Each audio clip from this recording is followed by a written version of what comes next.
दुनिया में हर एक व्यक्ति का दिली ख्वाहिश होता है कि एक बार ताजमहल को जरूर देखें। ताजमहल मुगल एम्पायर आर्किटेक्ट का एक ऐसा साकार मौजूद है जिसको आज पूरी दुनिया ताजमहल के नाम से जानती है। ताजमहल 17 हेक्टेयर में फैली दूर से चमकता हुआ ये मकबरा यहाँ अपने सुंदर खूबसूरती के बागीचे सजाए हुए। यही उनके कई गम और उदास के बादल अभी भी मंडरा रहे हैं। आज हम इस वीडियो में बात करेंगे ताजमहल के बारे में।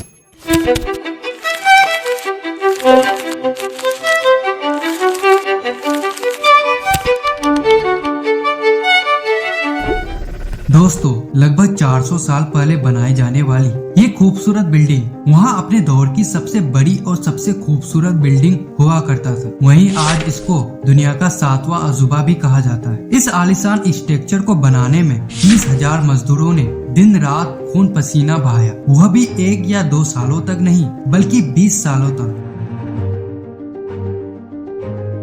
अगर आज के दौर में इसकी कीमत का अंदाजा लगाया जाए तो संगमरमर का ये अनमोल मकबरा लगभग $1 बिलियन से भी ज्यादा है, क्योंकि इस मकबरा में मुगल आर्किटेक्ट अपने वास्तुकला का एक ऐसा निशानी छोड़ा है जिनको दुनिया के टॉप इंजीनियर्स भी आज तक तारीफ करते हैं। इस बिल्डिंग को ऐसे डिजाइन किया गया है जब इनको मेन गेट के पीछे से देखा जाता है तो काफी बड़ी लगती है, लेकिन जब मेन गेट के बाहर पढ़ा जाता है तो ऑटोमेटिकली इसका साइज छोटा होता जाता है। दिमाग को चकरा देने वाली ये कोई पहली ट्रिक नहीं थी जो मुगल आर्किटेक्ट्स ने इस्तेमाल की हो। ताजमहल के चारों पिलर्स को सीधा खड़ा नहीं किया गया, बल्कि इनके मीनारों को बाहर की तरफ थोड़ा झुका हुआ खड़ा किया गया। इनके मीनारों को बाहर की तरफ झुका हुआ इसलिए खड़ा किया गया है, अगर कभी भी भूकंप से ये मीनार गिरे भी ये अंदर के बजाय बाहर की तरफ गिरे, ताकि इनके मकबरे को कोई नुकसान ना हो। आखिर ताजमहल में कौन कौन से राज थे जो 400 साल पहले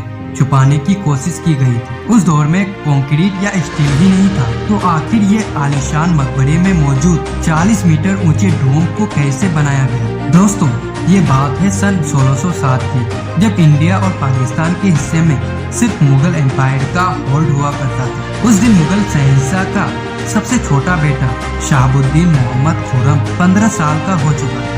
उसी का जन्मदिन मनाने के लिए आगरा फोर्ट में एक आलीशान पार्टी रखा गया। खुर्रम को मुगल शहंशाह सबसे ज्यादा पसंद करते थे, इसी वजह से उनके हर जन्मदिन पर हीरे जवाहरात से तोला जाता था, यानी कि जितना वजन शहजादे का होता था उतना ही खजाना उसके नाम कर दिया जाता। लेकिन इस जन्मदिन पर कुछ और खास होने वाला था। मुगल शहंशाह ने शहजादे खुर्रम की शादी मुमताज महल से कर दी। मुमताज और खुर्रम को पहले दिन ही एक दूसरे से बेइंतहा मोहब्बत हो चुकी थी, लेकिन उस समय किसी को ये मालूम नहीं था कि इस मोहब्बत का बोलबाला हमेशा के लिए पूरी दुनिया में रहने वाला है। अगले 10 सालों तक शहजादे ने कई जंग लड़े और उसमें कामयाबी भी पाई, इसलिए शहंशाह ने खुश होकर इसको शाहजहां के नाम से नवाजा, जिसका मतलब होता है दुनिया का बादशाह। शाहजहां के टोटल 6 बेगम थे जो आगरा फोर्ट के हरम में रहती थी। इन 6 बेगमों में से इनको सबसे ज्यादा मोहब्बत सिर्फ मुमताज से थी, और यही वजह है कि उनका ज्यादातर वक्त मुमताज के साथ ही गुजरता था। समय तेजी से गुजरता जा रहा था। अब 4 साल बाद यानी कि 1621 ईस्वी में मुगल शहंशाह अचानक चल बसे। शाहजहां पहले ही मुगल एम्पायर रवासा फेमस हो चुका था, जो शहंशाह का चहेता बेटा भी था। 1628 में यानी कि 7 साल बाद वो शहंशाह की गद्दी को संभाल ली। पूरा मुगल सल्तनत अपने नए शहंशाह से बेहद खुश हुआ करता था। ये वो समय था जब मुगल सल्तनत अपने पूरे उरूज पे था, यानी कि पूरे भारत के साथ साथ पाकिस्तान, अफगानिस्तान के कई हिस्सों में मुगलिया सल्तनत का राज हुआ करता था। सारे फैसले शाहजहां खुद किया करता था और मुमताज शाहजहां के पीछे रहकर उनको मशवरे दिया करती थी। लेकिन किसी को ये मालूम नहीं था कि अब ये खुशियाँ मातम में बदलने वाला है। तख्त संभाले अभी 1 ही साल हुआ था कि फिर से मुगल सल्तनत को दुश्मनों का सामना करना पड़ा। अगले 2 साल वोट चलता रहा और शहंशाह को भी इस जंग में भरपूर कामयाबी मिली, लेकिन शाहजहां इस कामयाबी का जश्न मनाते कि उसे एक और झटका मिला। मुमताज, जो कि शाहजहां का 14वें बच्चे को जन्म दे रही थी, तभी उसकी हालत बिगड़ गई और 16 जून 1631 को वो न चाहते हुए भी वो इस दुनिया से चल बसी। पूरे मुगलिया सल्तनत का जश्न मातम में बदल गया। ये खबर शाहजहां पर बिजली बनकर गिरी, मानो जैसे इसके बाद शाहजहां की दुनिया ही खत्म हो चुकी थी। शाहजहां की सबसे पहली मोहब्बत और सबसे पहली बीवी इस दुनिया से जा चुकी थी। अगले 8 दिनों तक कुछ नहीं खाया और अगले 2 सालों तक न कोई मौसकी सुनी और न ही खुशबू लगाया। मुमताज ने अपने मरते समय शाहजहां से एक आखिरी ख्वाहिश रखी थी। वो चाहती थी कि उसका कब्र दुनिया के सबसे खूबसूरत मकबरे में बनाया जाए। इस टास्क को और मुमताज के आखिरी ख्वाहिश को पूरा करने के लिए अपनी सारी दौलत और अपनी पूरी जिंदगी वक्फ करने का इरादा कर दिया। मुमताज के गुजरने के 6 माह बाद यानी कि 1632 में ही ताजमहल का काम शुरू किया गया। करीब 20,000 से भी ज्यादा मजदूर, पत्थर तराश और कारीगरों को पूरी सल्तनत से इकट्ठा किया गया। सभी मजदूरों को अलग अलग सूबों से और गाँवों से आगरा बुलाया गया। यानी कि मुमताज की कब्र यमुना नदी के बराबर में था, इसीलिए यहाँ कोई भी महल बनाना काफी मुश्किल था। हम लोग जानते हैं कि नदी के किनारे जमीन काफी सॉफ्ट होती है। अगर यहाँ खुदाई का काम किया जाए तो पानी का बहाव ताजमहल के फाउंडेशन को नुकसान पहुँचा सकता है। इस मुसीबत से निपटने के लिए नदी के किनारे कई कुएं खुदवाए गए। मजदूर ये कुआं तब तक खोदता रहा जब तक कि सूखा जमीन नजर न आए। इन कुओं को पत्थरों से भरा गया और उस पर पत्थरों के बड़े बड़े कॉलम खड़े किए गए। इस पूरे काम को पूरा करने के लिए मजदूरों के साथ साथ हाथियों के फौज को भी काम में लाया गया। मुगल इंजीनियर्स के ये ट्रिक्स काम कर चुका था और अब एक ऐसा मजबूत फाउंडेशन बन चुका था जो नदी के किनारे मजबूत खड़ा था। फाउंडेशन के बाद अब एक ऐसे बिल्डिंग डिजाइन की जरूरत थी जो आज तक कभी कोई न देखा हो। एक ऐसा डिजाइन जो पिछले सारे रिकॉर्ड तोड़ डाले। ताजमहल का डिजाइन शाहजहां अपने बाप दादाओं के मकबरों से लिया गया। बाप के मकबरों से मीनारों का डिजाइन लिया गया, दादा के मकबरों से बिल्डिंग कोड का डिजाइन लिया गया और अपने चाचा के मकबरों से डोम का आइडिया लिया गया। और जब इन सबको कंबाइन किया गया तो एक शानदार आलीशान डिजाइन उभर कर आया। बिल्डिंग के स्ट्रक्चर को बनाने के लिए लाखों नहीं करोड़ों ईंटों को खरीदी गई। ये सब इतना आसान नहीं था और इसमें बहुत ज्यादा रुपये बहाए जा रहे थे। हर गुजरता समय में शाही खजाना खत्म होता जा रहा था, लेकिन शाहजहां को किसी चीज की परवाह नहीं थी। बस उनको ये काम हर कीमत पर पूरा करना था। कहा जाता है कि ताजमहल के कंस्ट्रक्शन में इतना ज्यादा वर्कर्स लगाया गया था कि उनकी वजह से आसपास के इलाकों में खाना पीना खत्म हो चुका था। 20,000 कारीगरों और मजदूरों का डिमांड पूरा करने के लिए शाहजहां ने आसपास के इलाकों से सारा का सारा अनाज मंगा लिया था। कई सालों के मेहनत के बाद बिल्डिंग का स्ट्रक्चर कंप्लीट हो चुका था। अब बारी था इनको संगमरमर से सजाने का। ये संगमरमर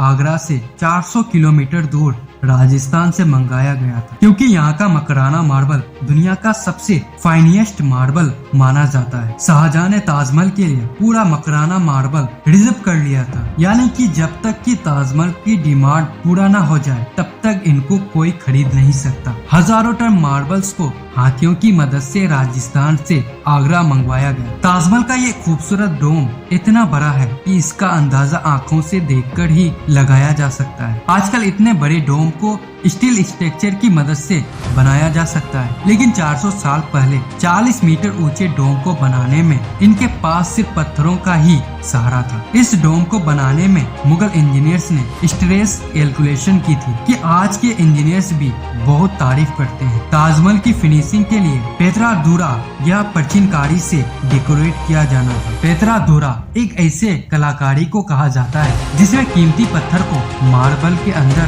तराश कर लगाया जाता है। मार्बल को बड़ी महारत और बारीकी से कीमती पत्थर के शेप के हिसाब से तराशा जाता है, तब उस पत्थर में ग्लू की मदद से चिपकाया जाता है। ताजमहल में यूज होने वाला ग्लू कोई आम ग्लू नहीं है। काफी रिसर्च और लेबोरेटरी टेस्ट के बाद पता चला कि ये ग्लू सीरा, लेमन जूस और संगमरमर पाउडर को मिलाकर बनाई गई थी और आज भी ताजमहल के रेनोवेशन में यूज किया जाता है। ताजमहल की खास बातों में ये भी बात है कि ये दिन में 4 बार अपना कलर बदलता है। सूर्य निकलने से पहले ये बिल्कुल ब्लैक शेड देता है, सूर्य निकलने के बाद ये लाइट येलो और पिंक शेड देता है, जबकि दोपहर के समय ताजमहल की खूबसूरती का नया रूप देखने को मिलता है। नीले आसमान में जैसे मोती चमकता हो और सनसेट के समय ये पूरा बिल्डिंग गोल्डन कलर की दिखाई देती है। पूरे 22 सालों बाद 1654 में ताजमहल का कंस्ट्रक्शन पूरा कर लिया गया। शाहजहां अपने बेगम की याद में दुनिया का सबसे खूबसूरत मकबरा